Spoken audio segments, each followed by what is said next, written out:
सभी स्नेही जनों एवं सुधी साधकों को सादर वंदे। जय श्री कृष्ण। श्रीमद् भगवद गीता अध्याय 7 चैप्टर 7 ज्ञान विज्ञान योग और श्लोक है श्लोक संख्या 27 वर्स 27। आइए इसका पठन वाचन करें और फिर इसके सरल सार को भाव को जानने का समझने का प्रयास करते हैं। इच्छा द्वेष समुत्थेन द्वंद्व मोहेन भारत सर्वभूतानि सम्मोहं सर्गे यान्ति परन्तप। इसका सरल शाब्दिक अर्थ इस प्रकार है। हे भरतवंशी अर्जुन, संसार में इच्छा और द्वेष इनसे उत्पन्न सुख दुख आदि द्वंद्व रूपी मोह से संपूर्ण प्राणी अत्यंत अज्ञता को प्राप्त हो रहे हैं। यानी O valiant Arjuna, through delusion in the form of pairs of opposites such as pleasure and pain etcetera, born of desire and aversion, all living creatures in this world are falling a prey to infatuation। तो भगवान को नहीं जानने का, नहीं जान पाने का कारण क्या है, उसका कथन इस श्लोक में भगवान करते हैं। तो सबसे पहले हम पदच्छेद के माध्यम से संस्कृत शब्दों का हिंदी अर्थ देख लें, क्योंकि भारत हे भरतवंशी, परंतप यानी अर्जुन, दूसरों को पीड़ा पहुंचाने वाले को परंतप कहते हैं। परंतप तो शत्रुओं को पीड़ा पहुंचाने वाले का मतलब है यहाँ। अर्जुन सर्गे यानी संसार में, इच्छा द्वेष समुत्थेन यानी इच्छा और द्वेष से उत्पन्न, द्वंद्व मोहेन सुख दुख आदि द्वंद्व रूपी मोह से, सर्वभूतानि सारे प्राणी, संपूर्ण प्राणी, सम्मोहम अत्यंत अज्ञता को, यान्ति प्राप्त हो रहे हैं। तो सबसे पहले हम आदि शंकराचार्य जी के शब्दों में जानें इसका भाव कि भगवान का तत्व यानी परमात्म तत्व को जानने में ऐसा कौन प्रतिबंध है, ऐसा कौन सा अवरोध है, ऐसा कौन सा बैरिकेड है जिससे मोहित हुए ये सभी उत्पत्तिशील प्राणी भगवान को नहीं जान पाते।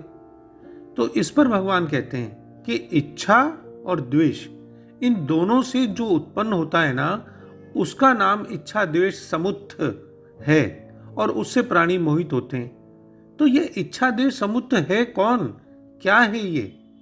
तब भगवान और समझाते हैं कि द्वंद्वों के निमित्त से यानी द्वंद्वों से उत्पन्न होने वाला जो मोह है, उस द्वंद्व मोह से ये सब प्राणी मोहित होते हैं। यानी जैसे सर्दी गर्मी है, सुख दुख है, तो इच्छा द्वेष सब प्राणियों में द्वंद्व नाम से कहे जाते हैं। और ये सभी प्राणियों की बुद्धि को अपने बस में करके, अपने वश में करके, और ये परमात्म तत्व विषयक जो ज्ञान है उसकी उत्पत्ति को प्रतिबंधित करने वाले मोह को उत्पन्न करते हैं। और फिर आगे भगवान कहते हैं कि हे भारत यानी भरतवंश में उत्पन्न अर्जुन, उस द्वंद्वों से उत्पन्न मोह के द्वारा मोहित हुए समस्त प्राणी हे परंतप जन्म काल में उत्पन्न होते ही मूढ़ भाव में फंस जाते हैं। मतलब यह कहने का कि उत्पत्तिशील सारे ही प्राणी मोह के वशीभूत हुए ही उत्पन्न होते हैं, और ऐसा होने के कारण द्वंद्व मोह से जिनका ज्ञान प्रतिबंधित हो गया है, वे मोहित हुए समस्त प्राणी मुझ परमात्मा को नहीं जानते, और नहीं जानते इसीलिए वे आत्मभाव से मुझे नहीं भजते। यहां हम इच्छा और द्वेष को समझते हैं सबसे पहले कि कोई प्रिय वस्तु है, जो पसंदीदा चीज है आपकी, उस वस्तु को प्राप्त करने की आपकी अभिलाषा है, तो वो तो कहलाती है इच्छा। और यदि कोई वस्तु या व्यक्ति या कोई बात उस इच्छा पूर्ति में बाधक बनता है, तो उसकी ओर से मन की एक प्रतिक्रिया पैदा होती है, द्वेष या रोष या क्रोध के रूप में व्यक्त होती है।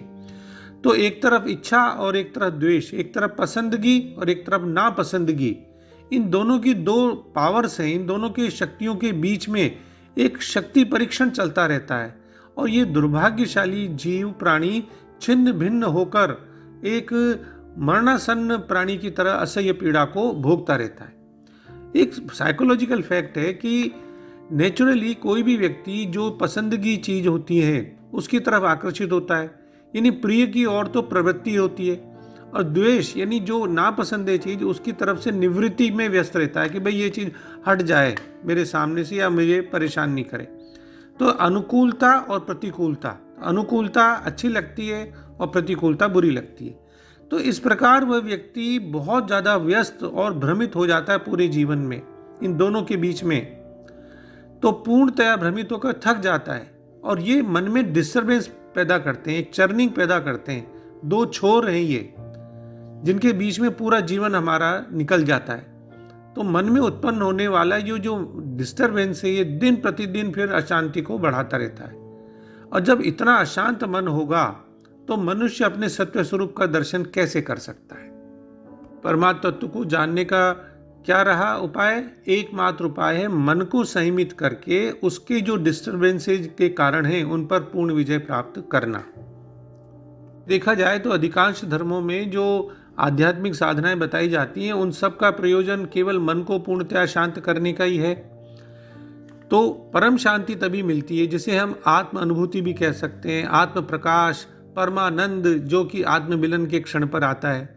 लेकिन दुर्भाग्य की बात है कि प्राणी मात्र उत्पत्ति काल में ही सम्मोह को प्राप्त हो जाते हैं।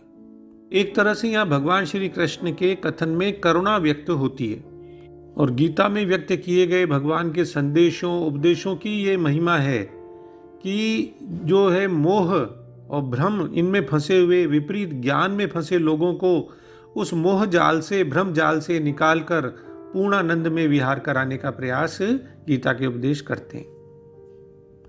तो थोड़े सरल शब्दों में श्लोक का भाव देखें तो हे भरतवंशी, हे शत्रु विजेता अर्जुन, समस्त जीव जन्म लेकर इच्छा तथा घृणा से उत्पन्न द्वंद्वों से मोहग्रस्त होकर मोह को प्राप्त होते हैं।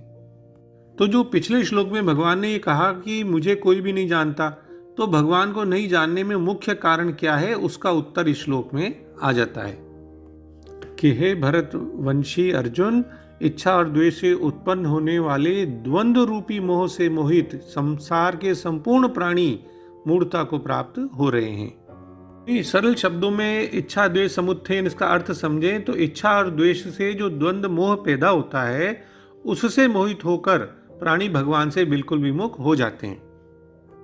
देखिए, साइकोलॉजिकली मनुष्य की दो ही तो मनोवृत्तियां हैं, यानी एक तरफ तो वो दिल लगाता है, मन लगाता है, और एक तरफ से मन हटाना होता है। दो ही प्रवृत्तियां हैं, यानी एक तरफ तो जो है पसंदगी, एक तरफ नापसंदगी है, एक तरफ आकर्षण है, एक तरफ विकर्षण है। तो मनुष्य को अगर परमात्मा में अपनी वृत्ति लगानी है तो फिर संसार से वृत्ति हटानी है, यानी परमात्मा से प्रेम करना है तो संसार से वैराग्य करना है। अब इन दोनों वृत्तियों को भी जब मनुष्य केवल संसार में ही लगा देता है तो वही प्रेम और वैराग्य क्रमशः इच्छा यानी राग और द्वेष का रूप धारण कर लेते हैं, जिससे मनुष्य संसार में उलझ जाता है और भगवान से सर्वथा विमुख हो जाता है। भगवान की तरफ चलने का अवसर ही नहीं मिल पाता। पूरी तरह संसार में ध्यान रहने के कारण सांसारिक अनुकूलता को तो मुझे प्राप्त करना है और सांसारिक प्रतिकूलता को हटाना है। अब यही मेरा जिंदगी है, मैं सबसे बड़ा काम है, यही मेरी जिंदगी है और इसके बिना मेरा तो जीवन निर्वाह ही नहीं होगा। तो इस प्रकार वो दृढ़ता से इच्छा, राग, द्वेष इनको पकड़े रखता है। तो ये जो इच्छा द्वेष रूपी द्वंद्व है उसको क्यों छोड़ेंगे? वो उनको छोड़ते नहीं है, तो बस वो संसार में इन्हीं के बीच में झूलता रहता है, परमात्मा की तरफ नहीं चल पाता। तो जैसा कि हम अपने दैनिक जीवन में देखते हैं कि संसार तो द्वंद्वों से भरपूर है, दिन है तो रात है, एक तरफ सुख है तो दूसरी तरफ दुख है, कहीं सर्दी तो फिर गर्मी, कहीं आनंद है तो फिर पीड़ा। सबसे बड़ा द्वंद्व तो जन्म का और मृत्यु के बीच का होता है। तो इन दो छोरों के बीच में ही जीवन की रंगभूमि है और इसी में सारा समय चला जाता है। यह अनुराग और यह विद्वेष ये द्वैतता का स्वाभाविक गुण नहीं है, बल्कि हमारी अज्ञानता से ये उत्पन्न होता है। तो हमारे मोह का मूल कारण अज्ञानता है। तो मनुष्य का इच्छा और राग द्वेष इन द्वंद्वों से ऊपर उठना आध्यात्मिक ज्ञान में स्थित होने का लक्षण है। और हम जानते हैं कि इच्छाएं तो मन को अशांत कर ही देती हैं, बेचैन कर देती हैं और बेचैन मन फिर शांति से बहुत दूर चला जाता है। अप्रिय वस्तु के प्रति अरुचि तो सभी में स्वाभाविक है। हमारा मन जो है वो निरंतर पसंद और नापसंद के बीच में झूलता रहता है। कभी कोई सुखद वस्तु मिल गई तो खुद खुश हो गए, कभी थोड़ी देर बाद कोई अप्रिय घटना घटित हो गई तो मन बहुत दुखी हो गया। तो सामान्य मनुष्य इस संसार में ये जो दो विपरीत छोर हैं इनके बीच में बटा हुआ रहता है। तो जब तक सुख है तब तक ये समझ में आने वाली बात है कि तब तक दुख भी है। अगर एक तरफ आनंद है तो फिर दूसरी तरफ पीड़ा भी है। लंबे अनुभव के बाद ही मनुष्य को ये समझ आता है, ये ज्ञान प्राप्त होता है कि वह एक के बिना दूसरा नहीं पा सकता। हाँ, बचपन में इच्छा, राग और दूसरी तरफ द्वेष और घृणा इनकी शक्ति कम होती है, इसलिए आध्यात्मिक साधना बचपन से ही शुरू कर देनी चाहिए। यह समझना होगा कि द्वंद्व एक तरह का शक्ति परीक्षण है जो आपको थकाता है और आपकी बुद्धि और निर्णय कर सकने की क्षमता आदि मानसिक गुणों को भी बुरी तरह प्रभावित करता है, यानी आपको मोहित करता है। इसलिए गीता में भगवान ने द्वंद्व रहित होने की बात बहुत बार कही है। जैसे भगवान ने दूसरे अध्याय में कहा निर्द्वंद्वः, दूसरे अध्याय का 45वां श्लोक, इस पद से द्वंद्व रहित होने की आज्ञा दी।